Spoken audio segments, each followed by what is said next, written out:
아프기 시작하면 늦는다. 은퇴 후 집 위치가 생존을 좌우한다. 아직 건강한데 뭘 그렇게 미리 걱정해. 은퇴 이야기를 꺼내면 가장 많이 듣는 말이다. 지금 당장은 계단도 잘 오르고 운전도 문제없고 병원 갈 일도 거의 없으니 굳이 집 위치까지 고민해야 하느냐는 거다.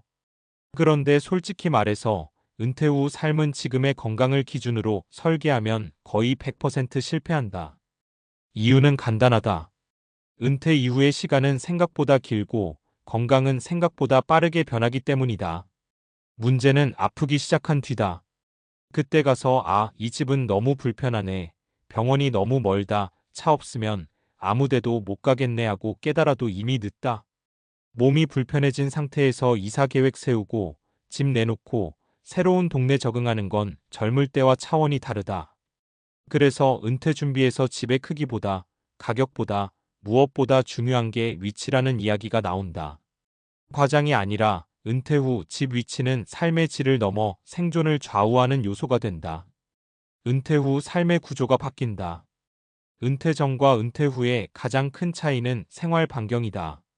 직장 다닐 때는 하루 대부분을 회사에서 보낸다. 집은 말 그대로 잠자는 공간에 가깝다. 하지만 은퇴를 하면 이야기가 완전히 달라진다.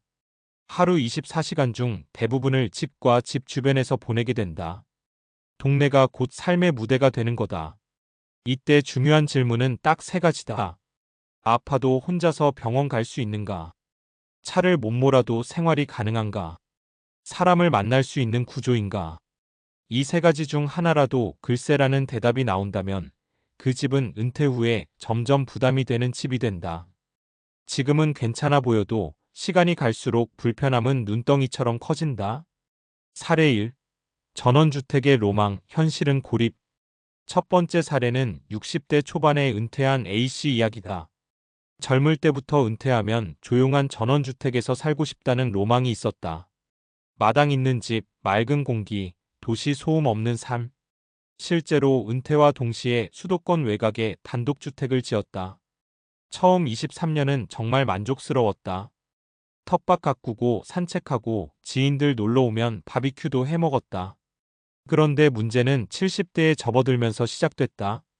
무릎이 안 좋아져 장을 보러 나가는 것도 부담이 됐고 밤에 갑자기 몸이 안 좋을 때 응급실까지 가는데 30분 이상 걸렸다.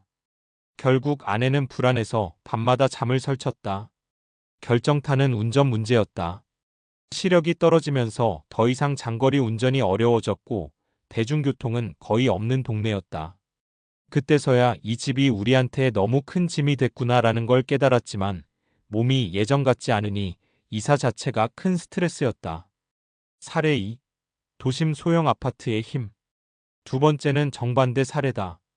B씨 부부는 은퇴를 앞두고 일부러 집을 줄였다. 넓은 집을 팔고 병원, 마트, 지하철이 도보 10분 안에 있는 도심 소형 아파트로 옮겼다. 주변에서는 왜 굳이 좁은 데로 가느냐고 말렸지만 이 부부의 기준은 명확했다.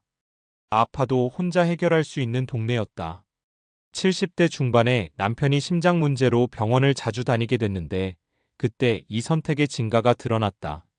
택시도 잘 잡히고 응급 상황에서도 병원이 가깝다는 심리적 안정감이 엄청 컸다. 아내는 혼자서도 장보고 문화센터 다니고 이웃과 자연스럽게 교류했다. 집은 작았지만 삶의 반경은 오히려 넓어졌다. 이 부부는 이렇게 말한다. 집이 편한 게 아니라 동네가 편해야 노후가 편하더라. 사례 3. 자식 근처로 갔다가 더 외로워진 경우. 세 번째 사례는 조금 씁쓸하다. C씨는 나중에 아프면 자식 도움 받아야지라는 생각으로 자녀가 사는 신도시 근처로 이사했다. 문제는 그 동네가 젊은 맞벌이 중심 구조였다는 점이다. 낮에는 동네가 텅 비고 노인들이 갈 만한 공간이 거의 없었다. 자식은 바쁘고 손주도 학교와 학원으로 하루가 꽉 차 있었다. 결국 C씨는 하루 종일 집에 혼자 있는 시간이 늘어났고 점점 외로움과 우울감을 느끼게 됐다.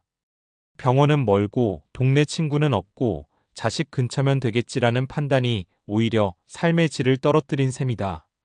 은퇴 후 집 위치, 이렇게 판단하자.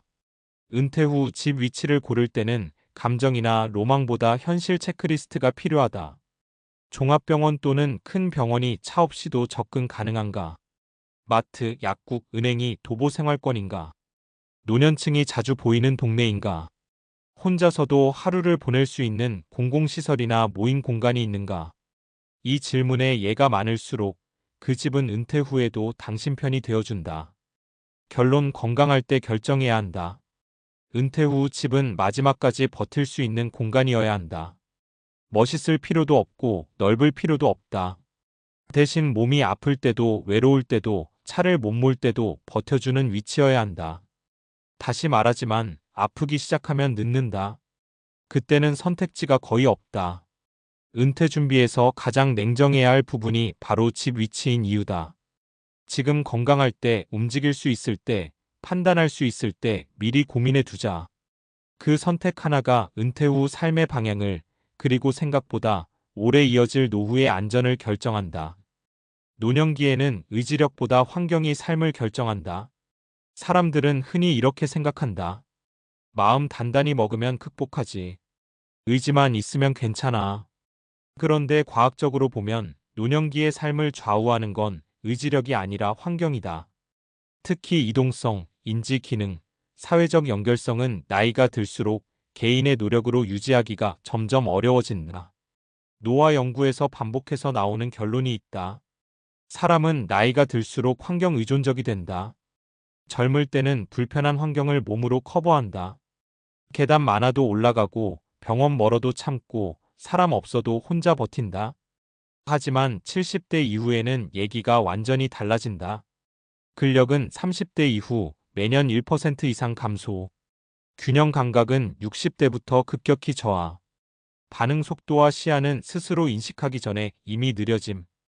이 상태에서 마음먹기에 달렸다는 말은 사실상 무책임한 이야기다. 환경이 받쳐주지 않으면 생활 자체가 무너진다. 이동성이 줄어들면 삶의 반경은 급격히 붕괴된다. 노년기 삶의 질을 설명하는 핵심 키워드 중 하나가 생활 반경 라이프 마이너스 스페이스 모빌러티이다.